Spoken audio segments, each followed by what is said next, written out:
Sayyidina Utsman juga dibunuh oleh sesama orang Islam, memegang jenggot Sayyidina Utsman, lalu ditikam Sayyidina Utsman, bersimbah darah beserta Al-Quran yang sedang dibaca. Sebrutal itu, brutal. Pembunuhan itu sungguh brutal sekali. Sesama orang Islam, Sayyidina Utsman dipersekusi, dikepung 30 hari 30 malam, bahkan Sayyidina Ali tidak sanggup menyelamatkan. Setelah itu terjadi pembunuhan berikutnya. Sayyidina Ali dibunuh oleh siapa? Abdurrahman bin Muljam At-Tamimi. Allahu Akbar, dipenggal leher Sayyidina Ali, meneriakkan takbir. Lalu kemudian kita dihiasi dengan perang-perang sesama orang Islam. Perang Jamal, perang Siffin, perang Hurrah, perang Zab.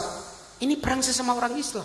Jumlah korbannya ribuan. Perempuan-perempuan yang tidak punya suami diperkosa, melahirkan 1000 lebih anak haram. Ini diterangkan dalam kitab-kitab tarikh. Saya nggak takut untuk dibantah karena saya punya referensi.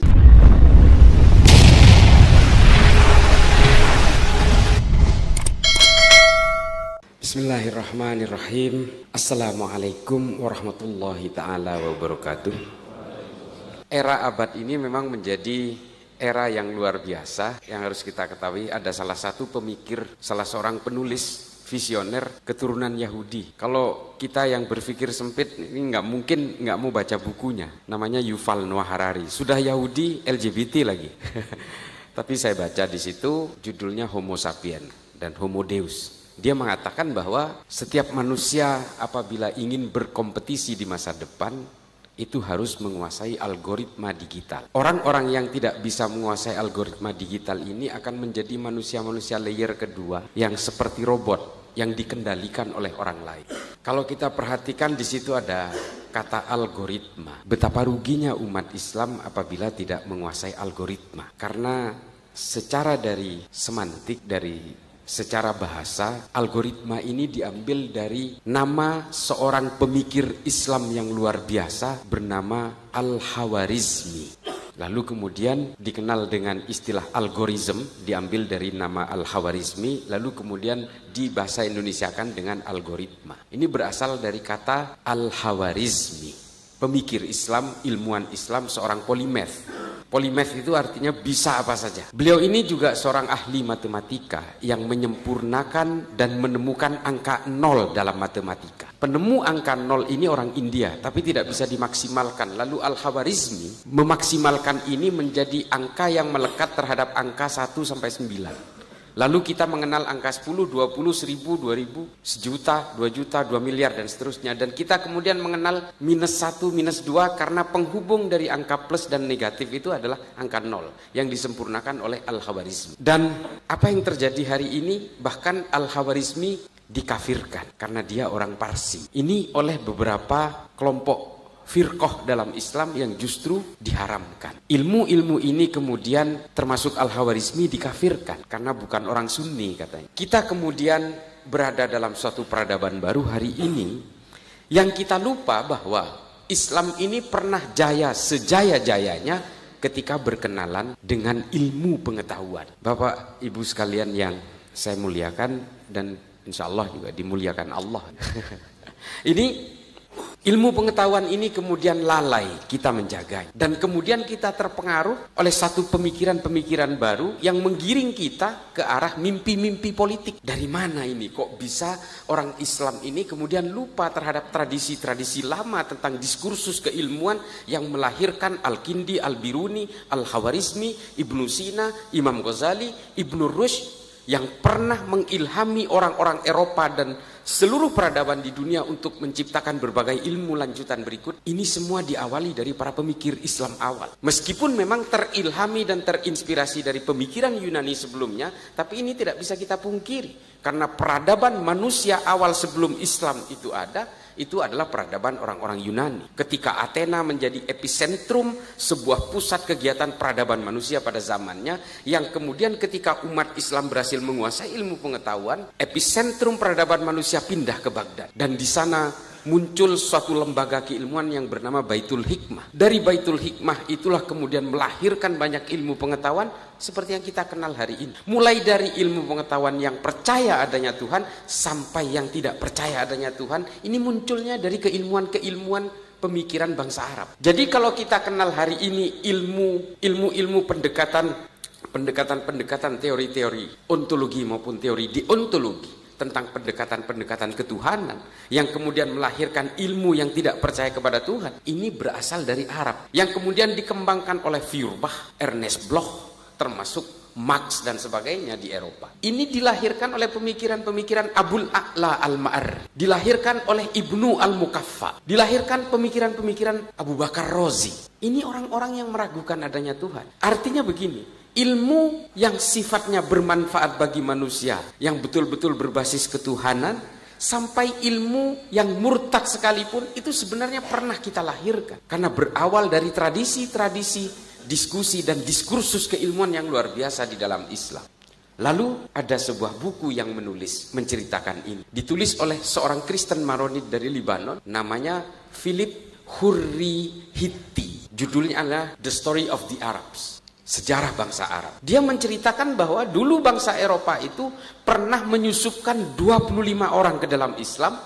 Mereka dimasukkan ke Islam melalui jalur perkawinan atau dengan berpura-pura menjadi mu'allaf. Tujuannya apa? Untuk mengetahui kelemahan Islam. Untuk Islam ini di mana sih kelemahannya? Supaya apa? Karena negara-negara yang menjadi target jajahan itu adalah kebetulan hampir semuanya populasinya muslim. Termasuk Snuk-Hurgronya yang kita kenal di Aceh kemudian. Mereka berusaha mencari titik lemahnya. Titik lemahnya ternyata di mana? Titik lemahnya ada di dalam kepentingan-kepentingan ambisi politik. Kalau umat Islam ini diperkenalkan dengan ilmu pengetahuan seperti pada eranya, pada masa kejayaannya, umat Islam ini pasti akan menguasai seluruh isi bumi ini. Mulai dari geopolitik, geoekonomi dan sebagainya. Pasti akan dikuasai. Kalau ingin melemahkan umat Islam, berikan dia mimpi-mimpi politik. Lalu kemudianlah lahir gerakan-gerakan politik dengan berepisentrum di Timur Tengah. Keluar mimpi-mimpi pan-Arabisme. Keluar mimpi-mimpi pan-Islamisme. Yang kemudian melahirkan Hizbut Tahrir, Ikhwanul Muslimin. Yang kemudian betul-betul menjebak kita ke dalam tengah pertempuran-pertempuran kebencian satu sama lain. 25 orang yang mengkonversi agamanya ini ke dalam Islam pura-pura. Saya katakan pura-pura karena Philip Hurri Hitti juga menggunakan kata-kata tanda kutip, quote unquote. Pura-pura menjadi Islam hanya ingin mengetahui lemahnya orang Islam. Karena apa? Ternyata mereka mempelajari sejarah juga. Bahwa umat Islam pernah berperang sesama umat Islam karena persoalan politik. Umat Islam membunuh umat Islam yang lain karena persoalan-persoalan politik. Ini dipelajari betul oleh mereka. Dan mungkin kalau kita yang baca Tarikh At-Tabari, Imam Suyuti, Tarikhul Khulafa, Ibnu Mas'udi, Ibnu Athir, Ibnu Katsir, dan banyak kitab tarikh selalu menceritakan tentang kemelut-kemelut awal di dalam perpolitikan di Madinah after the Prophet era, setelah pasca kenabian. Kisah awal dari konflik politik di Madinah itu terjadi ketika Nabi Muhammad wafat. Jenazahnya belum dimakamkan, baru wafat 3 hari 3 malam. Ini diceritakan dalam Tarikh At-Tabari. Dikatakan jenazahnya Kanjeng Nabi ini belum dimakamkan, ada 2 sahabat sudah mau tempur, sudah mengeluarkan pedang, sudah menghunuskan pedang, yaitu Sayyidina Umar dan Sa'ad bin Ubadah. Ini adalah perpecahan politik paling awal pasca kenabian. Dan kaum Muhajirin serta kaum Ansor yang solidnya luar biasa pada zaman Nabi, pada akhirnya terpaksa berhadapan. Yang satu berada di pihak Sa'ad bin Ubadah, yang satu berada di pihaknya Sayyidina Umar. Lalu kemudian Sayyidina Abu Bakar yang sedang merawat jenazahnya Nabi dipanggil. Abu Bakar, kamu lihat itu. Umar dan Sa'ad sudah mau berantem habis-habisan. Kaum Muhajirin pecah dengan kaum Ansor. Ini kamu harus hentikan. Kalau tidak, Madinah ini akan selesai di sini. Lalu kemudian Sayyidina Abu Bakar datang mendamaikan mereka. Lalu kemudian berkeputusan awal di Madinah bahwa ini harus diputuskan secara aklamasi. Kita ambil jalan tengah, middle pathway istilahnya. Kalau di dalam buku-buku sejarah orientalis, diambil jalan tengah, diputuskan Sayyidina Abu Bakar menjadi penggantinya Nabi. Hanya karena satu clue saja, satu tanda-tanda saja bahwa Nabi pernah mengendorse, mewakilkan menjadi imam masjid kepada Sayyidina Abu Bakar ketika Nabi sedang sakit. Hanya ini tanda-tandanya. Tidak ada tanda-tanda bahwa Nabi mewariskan suksesi penggantinya siapa, apalagi soal sistem politik. Nah, sejarah-sejarah seperti ini yang kemudian dipelajari oleh orang-orang ini supaya orang Islam ini terpecah belah. Artinya Islam ini akan terpecah belah karena persoalan-persoalan politik. Dan kita kemudian tahu, ini saya diserang habis-habisan karena mengungkapkan sejarah ini. Sayyidina Utsman juga dibunuh oleh sesama orang Islam. Kalau di dalam kitab-kitab sejarah itu dikatakan pembunuhnya adalah Muhammad bin Abu Bakar, anaknya Sayyidina Abu Bakar yang kecewa karena tidak jadi dilantik menjadi gubernur Mesir. Ini juga saya dibantah. Tapi sayangnya referensi yang dibantahkan ke saya itu justru kitab sejarah yang muncul belakangan. Sesudah Tarikh At-Tabari. Menurut saya lemah. Karena yang lebih dulu mengatakan Muhammad bin Abu Bakar. Dia kecewa karena tidak jadi dilantik menjadi gubernur Mesir. Meskipun eksekutornya bukan Muhammad bin Abu Bakar. Eksekutornya adalah Ahmar, orang Mesir. Memegang jenggot Sayyidina Utsman. Lalu Sayyidina Utsman berkata, saya nggak percaya kamu akan membunuh saya. Anak sahabat terbaik saya akan membunuh sahabat dari bapaknya sendiri. Saya nggak percaya. Tapi kemudian dilepas jenggotnya. Ini menurut Tarikhul Khulafa, Imam Suyuti. Dilepas jenggotnya. Lalu kemudian berbisik kepada Ammar, Ammar kamu selesaikan dia. Lalu ditikam Sayyidina Utsman, bersimbah darah beserta Al-Quran yang sedang dibaca. Sebrutal itu, brutal. Pembunuhan itu sungguh brutal sekali. Sesama orang Islam, Sayyidina Utsman dipersekusi, dikepung 30 hari 30 malam, bahkan Sayyidina Ali tidak sanggup menyelamatkan. Sayyidina Ali hanya bisa menyelamatkan Sayyidina Utsman yang berusaha dibiarkan kehausan, tidak disuplai air. Sayyidina Ali berhasil menyelundupkan 2 gentong air ke dalam rumah, lalu kemudian memerintahkan Sayyidina Hasan dan Sayyidina Ali untuk menjaga pintu depannya. Tapi Ammar dan Muhammad bin Abu Bakar nyelonong lewat pintu belakang, lalu kejadian yang saya ceritakan tadi terjadi. Gara-gara apa ini semua? Seorang Sayyidina Utsman yang sangat suci, dikenal sangat suci karena berhasil membuat kodifikasi Al-Quran seperti 30 juz yang kita kenal hari ini. Kurang apa coba?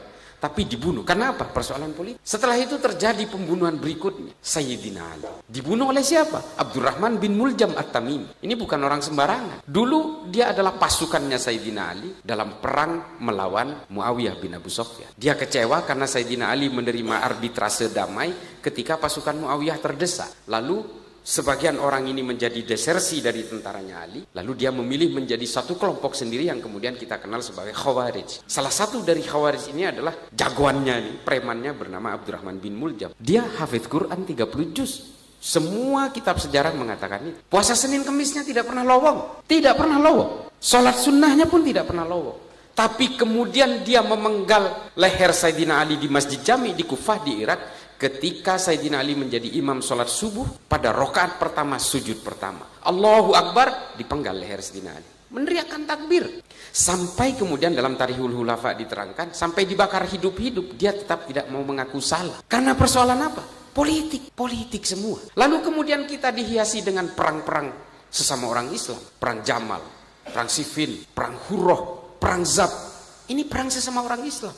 Jumlah korbannya ribuan. Bahkan dalam perang Hurrah yang dilakukan oleh Yazid bin Muawiyah bin Abu Sufyan, itu bahkan kurang lebih sekitar puluhan sahabat Nabi terbunuh di dalam perang itu. Ini adalah orang-orang yang tidak setuju dengan kepemimpinan Yazid, karena Yazid ini melanggar perjanjian. Karena orang-orang Madinah pada saat itu tidak mau Bani Umayyah ini dinasti, harus berbasis aklamasi. Lalu kemudian perempuan-perempuan yang tidak punya suami diperkosa, melahirkan 1000 lebih anak haram. Ini diterangkan dalam kitab-kitab tarikh.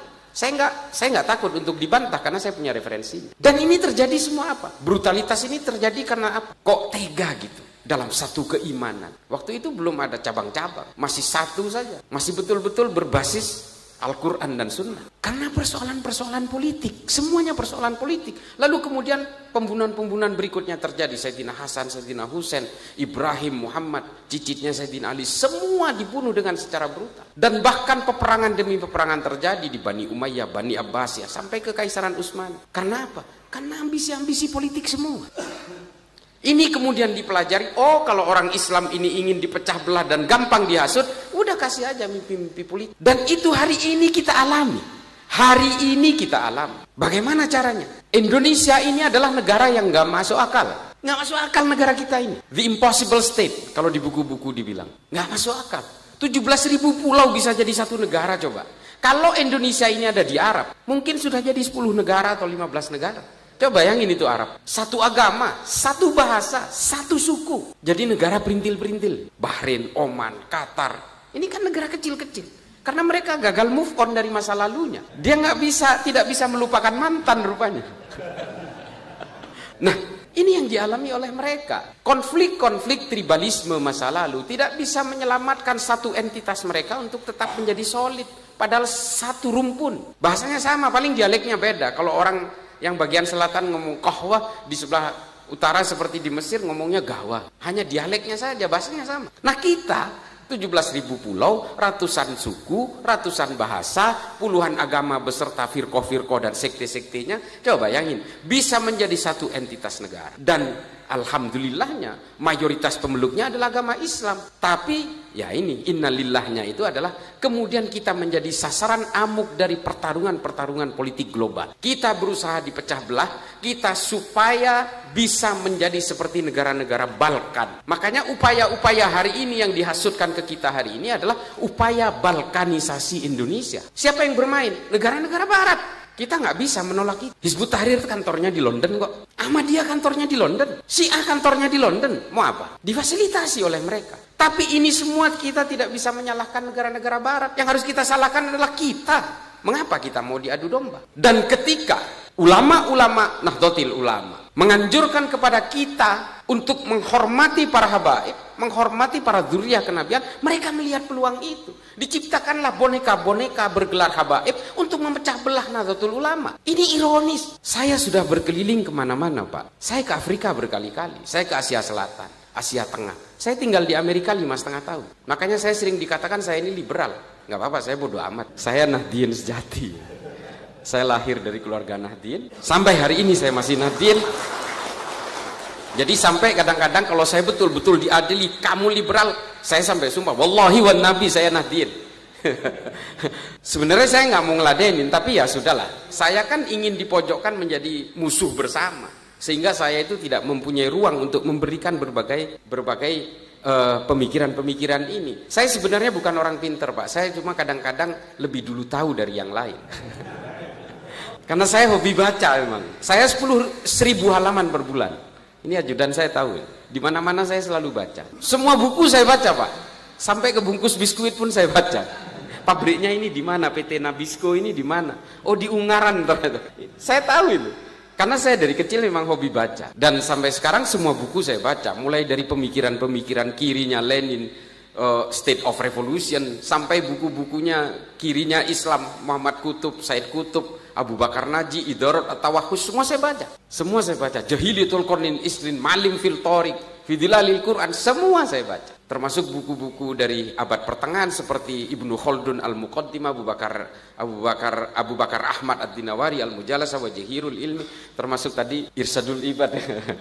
Kemudian menyinggung itu. Itu kitab klasik pertama yang saya baca dulu. Jadi memang kita harus betul-betul fokus terhadap ilmu pengetahuan. Kalau tidak, kita terjebak di sini. Tapi hari ini kita tidak lagi melahirkan Ibnu Sina, tidak bisa melahirkan lagi Al-Khawarizmi, Al-Biruni. Ilmu pengetahuan ini betul-betul dijauhkan dari kita, dari umat Islam, supaya kita betul-betul sibuk dengan mimpi-mimpi politik. Dan dengan mimpi-mimpi politik itu hari ini kita menghunus pedang satu sama lain, menghunus golok satu sama lain, bahkan bukan hanya dalam satu keimanan, sesama Nahdien pun sama-sama saling menikah. Yang satu atas nama kecintaan kepada habaib, yang satu seolah-olah tidak cinta habaib. Bos, kalau kita ini berbicara tentang kecintaan kepada dzurriyyah Nabi, jangan kalahin NU. Justru ulama-ulama NU yang ngajarin orang Indonesia untuk mencintai para habaib. Kalau kita ke negara lain, saya sudah keliling ke Timur Tengah, ke Asia Tengah, mereka tidak menghormati seperti kita menghormati para habaib. Yang menghormati para habaib sejadi-jadinya, semaksimal-maksimalnya itu hanya di Indonesia. Dan ini karena ajaran para ulama terdahulu. Dan kita takdim terhadap sanad-sanad keilmuan beliau-beliau ini. Dan kita betul-betul menghormati. Tapi hari ini kemudian sebagian habaib ini justru menyerang NU, mencaci maki NU. Ulama-ulama NU juga dicaci maki kok. Ini kan ironis karena kepentingan-kepentingan politik barat untuk memecah belah kita. Karena kata Phil Caruso, kalau ingin menguasai Indonesia, kalau ingin betul-betul bisa ingin menguasai dan menghomogenkan seluruh Indonesia, ya memang harus menumbangkan NU. Kenapa kata Phil Caruso? Karena NU ini tidak punya riwayat menganjurkan kebencian satu sama lain. Ini Phil Caruso yang bilang, bukan saya. Saya hanya menyampaikan aja. Bapak Ibu sekalian kan mungkin nggak tahu karena nggak baca. Dan apa kata Phil Caruso? Nahdlatul Ulama tidak pernah punya riwayat memberontak terhadap negaranya sendiri. Dan hari ini apa? Banyak ideologi transnasional yang justru ingin memecah belah NU supaya NU tumbang. Dan kalau sudah tumbang, selesai semua. Muhammadiyah juga gampang, tinggal ngejentikkan tangan. Pancasila jadi tidak ada apa-apanya. Dia hanya sekedar filosofi Gronslah saja. Ini loh. Dan NU betul. Ini kampung saya Pak di Madura hari ini. Waduh, yang namanya kelompok-kelompok ini luar biasa. Pesantren-pesantren NU, bahkan rumahnya Pak Mahfud loh dipersekusi oleh orang-orang Nahdien. Dan yang mempersekusi itu ada yang pakai baju Banser juga, coba bayangin. Gimana itu? Nah, kita semua sudah terpecah belah karena persoalan-persoalan ini, karena pragmatisme politik. Kalau orang mencapai kekuasaannya dengan menggunakan dalil-dalil, Pak, kejahatannya juga akan menggunakan dalil-dalil. Ini soheh ini. Bagaimana yang dilakukan oleh Muawiyah, Yazid bin Muawiyah dan sebagainya, dan beberapa pemimpin-pemimpin khalifah dalam Islam yang otoritarian, totalitarian, ini semua juga menggunakan pembenaran-pembenaran agama. Khalifah-khalifah pada zaman Mu'tazilah itu membantai banyak sekali para ulama yang tidak sepakat dengan pemikiran kaum Mu'tazilah pada zamannya, dan pembantaian ribuan ulama mulai dari Cordoba, Toledo, Granada, Semenanjung Iberia sampai ke pinggiran kota Tulus, itu ratusan ribu yang dibantai oleh para pemimpin Islam sendiri. Karena apa? Karena dianggap berbeda. Dan si khalifah ini, para pemimpin ini merasa benar dengan menggunakan dalil-dalil agama. Mereka dituding sebagai bugot. Ini banyak sekali terjadi. Sampai hari ini ada sungai di Spanyol itu namanya Sungai Guadalquivir. Pernah dulu 300 ulama disalib dan dibakar hidup-hidup di situ. Sampai sekarang itu masih diziarahi oleh banyak muslim di Eropa. Karena di situ memang ulama, pemikir-pemikir Islam beserta kitab-kitabnya juga ikut dibakar.